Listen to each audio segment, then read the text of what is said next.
प्रभु, क्या संसार में केवल सुख का होना संभव नहीं है? प्रत्येक आत्मा का लक्ष्य केवल सुख की प्राप्ति ही तो है।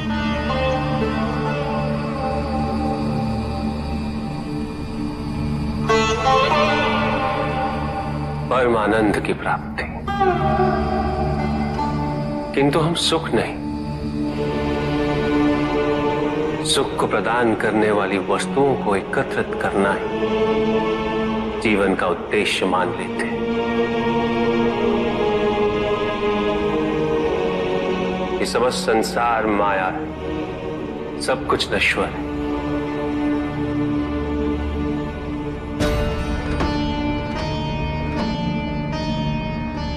जिन वस्तुओं को हम सुख का स्रोत समझकर एकत्रित कर रहे हैं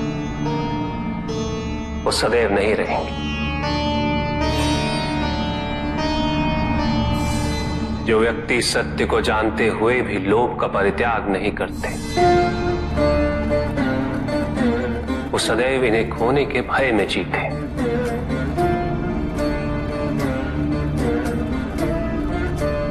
और जो व्यक्ति सत्य को जानते ही नहीं, वो अहंकार में जीते।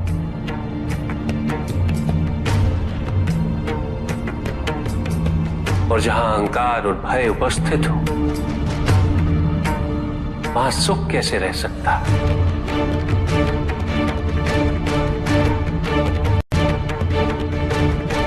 किसी को यह दुख है कि उसके पास कुछ भी नहीं,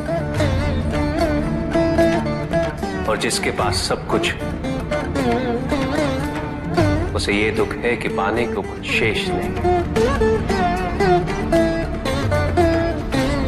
सुख को हम स्वयं अपने दृष्टिकोण से परिभाषित कर देते हैं,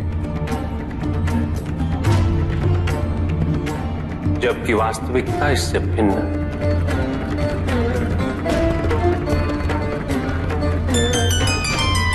इसलिए आवश्यकता है अनासक्त रहने की।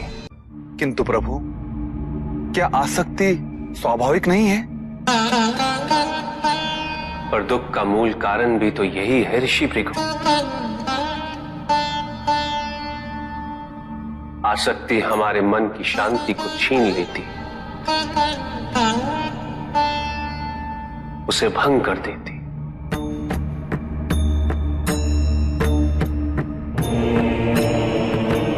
हमारी बुद्धि को स्थिर नहीं रहने देती, उसे चंचल बना देती।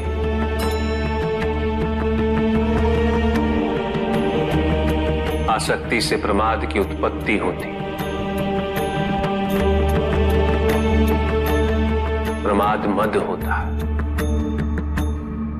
और मद अहंकार का स्रोत है। और अहंकार पूर्णतः शुभता में परिवर्तित हो जाता है, अर्थात आसक्ति अशुभता की जननी।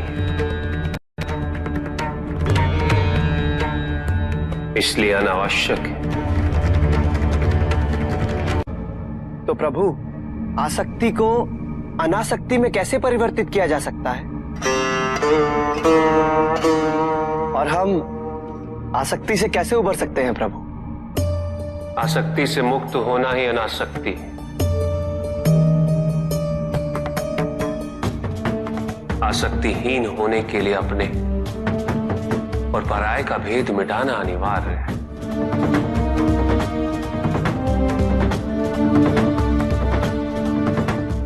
और यह तभी संभव होगा जब हम सुख की खोज बाहर नहीं, अपने भीतर करें। जब हम यथार्थ को पहचानें, उसे स्वीकार करें।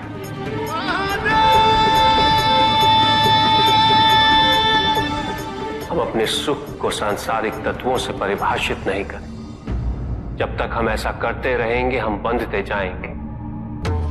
जब हम स्वयं अपने भीतर झांकना आरंभ करेंगे, हमारी मुक्ति का मार्ग स्वतः प्रशस्त होता जाएगा। महादेव, आपने हमें दुख का कारण तो बता दिया, किंतु हम भाई के बारे में भी जानना चाहते हैं।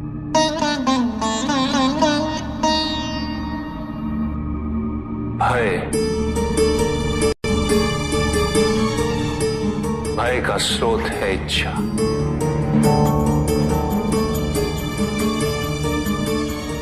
पाने की इच्छा होगी तो उसे खोने का भय भी होगा।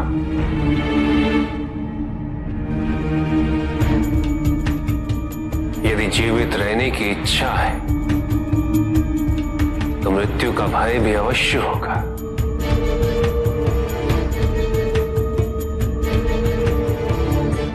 किंतु केवल मनुष्य ही नहीं, देवता, गंधर्व सभी इस भय से ग्रसित हैं।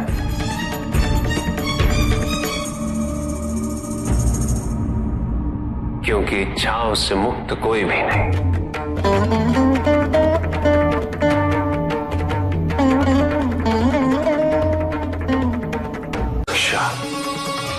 ईर्ष्या, द्वेष, परनिंदा और षड्यंत्र जैसे पाप भय से ही उत्पन्न होते हैं। और प्रत्येक पाप का प्रायश्चित केवल दुख और कष्ट उठाने से ही संभव होता है।